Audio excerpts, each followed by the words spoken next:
আজকের আমাদের সরকারি কর্মচারীর যে দাবি দেওয়ার লক্ষ্যে আমরা শহীদ মিনারে সমাবেত হয়েছি। তারই আমি দুইটা কথা সরকারকে অবগত করব। যদি বন্ধুত্ব করতে হলে দুর্নীতি বন্ধ করতে হবে, এক। দ্বিতীয়ত হচ্ছে যে আমাদের অর্থনৈতিক যে ব্যাংকগুলোর যে লুটপাটের যে সামিল যাদের আছে তাদেরকে এইগুলো বন্ধ করতে হবে। তবে আমাদের রাষ্ট্রীয় যে প্রধান উপদেষ্টা মহোদয়, অর্থ উপদেষ্টা মহোদয় সকলে আমাদের প্রতি সদয় হবে। আমাদের এই দাবি দেওয়া ন্যায্য দাবি 2015 সাল থেকে আমার সরকারি কর্মকর্তাগণ সবাই বঞ্চিত হয়ে আছে।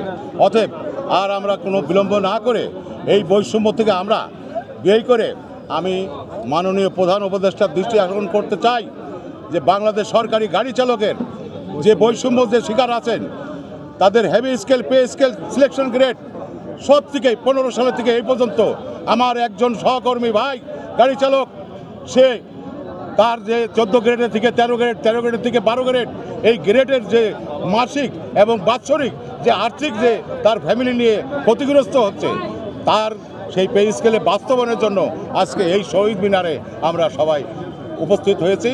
আমরা এই দাবি বাস্তবায়ন করা আগামী 15ই ডিসেম্বরের মধ্যে যদি সরকার প্রধান যদি আমাদেরকে কোনো কিছু সুরাহা না করে এখান থেকে এই মঞ্চের থেকে যা ঘোষণা আসবে তাই আমরা কঙ্করে কঙ্করে পালন করার এক ঘোষণা একমত সামিল থাকবো।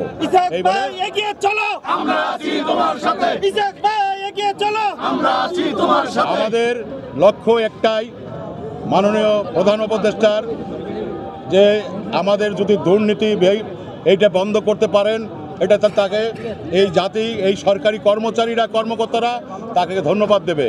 যে হারে ব্যাংক লুট হয়েছে বিগততে, এই ব্যাংক লুট যারা করছে তাদের এই বাংলার মাটিতে তাদেরকে সব মুখোশ করে দেওয়ার এবং এই সরকারি কর্মকর্তার জন্য যা কিছু করণের দরকার আপনি আপনার দায়িত্ব আপনি অটল থাকবেন। আপনি বাংলাদেশের কৃতি সন্তান, আল্লাহ আপনাকে এই রাষ্ট্রীয় প্রধান নায়ক বানিয়েছে।